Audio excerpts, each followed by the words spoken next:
Hey there, I'm Ron Hicks. I want to talk to you about why manufacturing IT leaders are rethinking how they secure their plant networks. Right now, manufacturing is the #1 target for ransomware attacks for the 4th year in a row. Attacks are accelerating fast. In the last year alone, ransomware incidents against manufacturers jumped more than 50%, and average ransom demands have more than doubled. At the same time, most plants are dealing with IT-OT convergence, remote vendor access, and rolling out SD-WAN or SASE whether they plan to or not. That combination has completely changed the risk profile of plant networks. And the real issue isn't just security.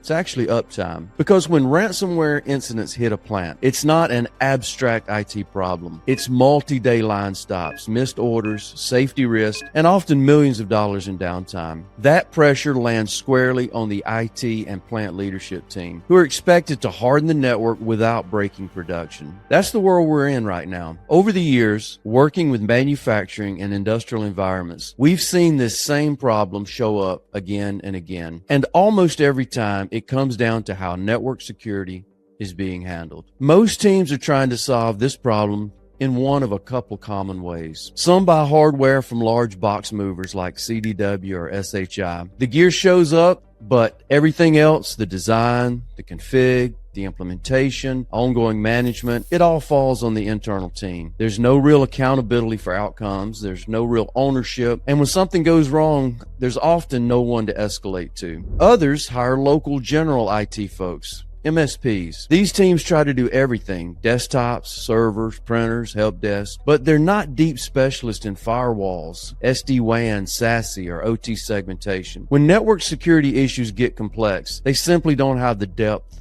to handle it safely in a production environment. And then there's single vendor approaches, where everything is Cisco solution or a Palo solution or whatever vendor happens to be in the shop. That might feel simpler at first, but it introduces biases. It introduces lock-in and very little flexibility when requirements change. All of these approaches have one thing in common: the IT leader still carries all the weight. If something breaks at 2 a.m, you're the one on the hook. You're the hub of the wheel. And over time, firewall rules pile up, vendor VPN access stays open longer than it should, segmentation gets weaker, and the network quietly turns into a liability instead of an asset. The approach that actually works looks different. It starts with specialization, not trying to be an ISP that does everything, but rather focusing deeply on one thing: network security for manufacturing environments. Firewalls, remote and vendor access, SD-WAN, and segmentation, all designed and managed in a way that's safe for OT and production. It also means owning the outcome.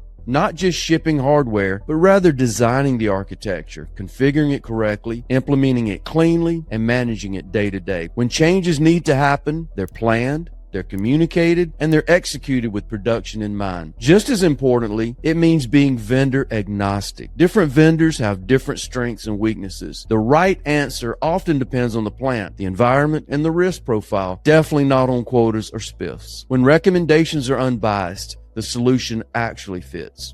And finally, it means real communication, a shared Teams channel, live change calendars, proactive updates, change management, not weeks of ghosting, but clear visibility into what's happening and why. That's what we do here at Valenture. We call it managed plant network security. It's a complete approach to securing manufacturing networks, where we take responsibility for firewalls, for remote access, for SD-WAN and ongoing optimization, so your internal team doesn't have to carry all the weight alone. A lot of our relationships start with a line stop risk assessment. That's a short, focused engagement where we look specifically at your firewall rules, at vendor access and segmentation, because that's where the highest risk usually live. The goal isn't to sell you more tools, it's to surface real risk, identify quick wins, and give you clarity on what actually needs to change to reduce the chance of a plant stopping incident. From there, some teams choose to engage us on an ongoing basis through a managed service model. Pricing is always straightforward, flat fee assessments, fixed per site managed tiers, and optional project work is needed. There's no surprises, no hidden incidents. If what I've described sounds familiar and you want a clearer picture of where your plant network is exposed, the next step is to start with a line stop risk assessment. It's designed to give you answers quickly and safely without disrupting production. You can book a conversation with us to walk through it, and we'll take it from there. Thank you.